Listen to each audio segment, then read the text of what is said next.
A paz a todos, sou o profeta Leandro Rodrigues e eu vim falar sobre o maior erro do presidente da Ucrânia. O maior erro do presidente da Ucrânia que ele está cometendo. Todos nós estamos vendo, né, a guerra entre a Ucrânia e a Rússia, entre a Rússia e a Ucrânia. E a gente fica se perguntando, né? Por que chegou a esse ponto? Por que está acontecendo isso? Né? Há um ditado que diz assim, que depois que o leite é derramado, não adianta chorar. Não é verdade? Tem coisa que acontece na nossa vida que não tem como voltar atrás. Então, não adianta arrumar culpado por que começou a guerra. Né? Foi um erro, tal, todo mundo sabemos. Mas agora que nós estamos na guerra, o que nós devemos fazer? Qual é o erro do presidente da Ucrânia? Dava para ele fazer algo? Ainda dá para ele fazer algo para salvar o seu país, salvar a sua vida? Porque a vida dele está correndo risco. Todo mundo está vendo, né, o que está acontecendo. E ninguém torce para o pior. Então o que devemos fazer? Qual é o erro que ele está cometendo nesse exato momento? Eu vou trazer para o lado espiritual da coisa. É só você buscar na Bíblia e ver presidentes ou reis que estavam na mesma situação que o presidente da Ucrânia. Eu vou mostrar para você na Bíblia um rei que estava na mesma situação do presidente da Ucrânia, né? O Zelensky. Vocês vão ver o que esse rei fez. Você está entendendo? Então é isso que eu falo. Qual é o principal erro do presidente da Ucrânia que ele está cometendo? Você sabe qual é o principal erro? Ele não está clamando a Deus. Ele não está clamando a Deus. A palavra de Deus diz assim, ó: todo aquele que clamar será salvo. Todo aquele que clamar será salvo. Você vê ele recorrendo a homens. Você está entendendo? Ele está confiando em cavalos, ou seja, na força do homem. Em vez de buscar a Deus, você não vê ele falando de Deus. Todas as reportagens que eu vejo sobre ele, em nenhum momento eu vejo ele falando de Deus. Ele não pede para ao povo. Alguns sim estão orando a Deus, mas ele mesmo, que é o líder, que está de frente, que foi o responsável por entrar nessa guerra, ele não clama a Deus.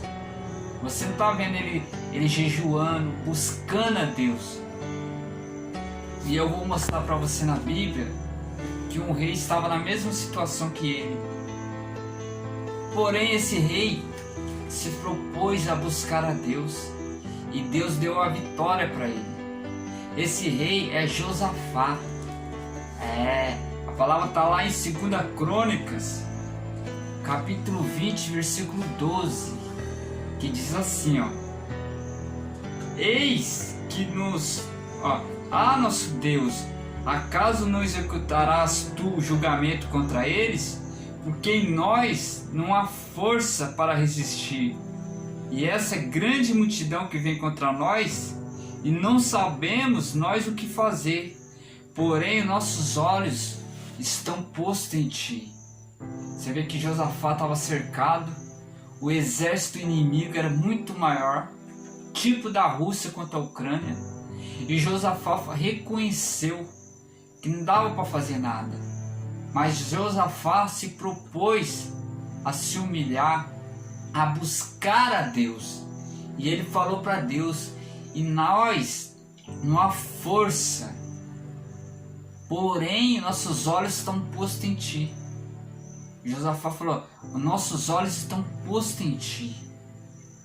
Nós acreditamos, Deus, que você pode reverter. E Josafá então ele buscou a Deus. Ele não recorreu a homens. Você vê que o presidente da Ucrânia, o Zelensky, ele está recorrendo a homens. Em vez de buscar a Deus, se humilhar para Deus, que Deus entrega a Rússia na mão dele. Se ele se recorrer, se humilhar a Deus, Deus entrega a Rússia na mão dele. Porém, ele está confiando em homens. Você está entendendo? Homens que o abandonaram. Homens que não podem fazer nada por ele. Ele está recorrendo a homens. Você não vê ele falando de Deus. Eu não vi ele falando de Deus em nenhum momento. É raro. Nenhum momento ele clamou a Deus. Você não vê ele clamando. Você vê ele fazendo marketing. Um grande erro. Você está entendendo? Agora, se ele clamasse a Deus, igual Josafá, reconhecendo que não poderia vencer o inimigo, porque o inimigo era mais forte, era mais poderoso. Se ele reconhecesse que depende de Deus, ele ia clamar a Deus, ia pregoar um jejum, e Deus ia entregar a Rússia na mão dele. Você está entendendo? Então, o grande erro do presidente da Ucrânia é não clamar a Deus. E Josafá, que ele clamou a Deus, e Deus entregou o exército inimigo na mão deles. Josafá proclamou o jejum e toda a nação abraçou, orou, jejuou, se humilhou, e Deus deu a vitória para Josafá. Olha só, no versículo 18, ó, então Josafá se prostrou, olha lá, Josafá se prostrou com o rosto em terra, e toda Judá e os moradores de Jerusalém também se prostraram perante o Senhor e o adoraram. Você está entendendo? Você vê que todos se prostraram e adoraram a Deus. E Deus deu a vitória para Josafá. Deus falou para Josafá: a peleja não é vossa, mas é minha, porque você me buscou. Você está entendendo? Então esse é o grande erro de Josafá, do presidente da Ucrânia. É não clamar a Deus, não buscar a Deus. Ele está tentando resolver das suas maneiras. E às vezes a gente tenta resolver nosso problema da nossa maneira, mas não é isso que Deus quer. Você está entendendo? Deus não quer isso. Deus quer que nós confiamos nele em todo momento, mas principalmente na hora do aperto. Se o presidente da Ucrânia clamasse a Deus, Deus ia entregar a Rússia na mão dele. Amém? Então esse é o principal erro. Você não vê ele falando de Deus. Você não vê o presidente da Ucrânia clamando a Deus. Então esse é o principal erro. E ele se diz judeu. Deus deve estar olhando para ele: acaso não há Deus em Israel? Você está entendendo? Se ele clamar a Deus, com certeza Deus ia dar uma reviravolta nisso. Mas como ele não está clamando a Deus, a derrota dele é certa. Amém? Que Deus abençoe a todos. Espero que Deus tenha falado. Vamos buscar a Deus, vamos confiar em Deus em todo momento.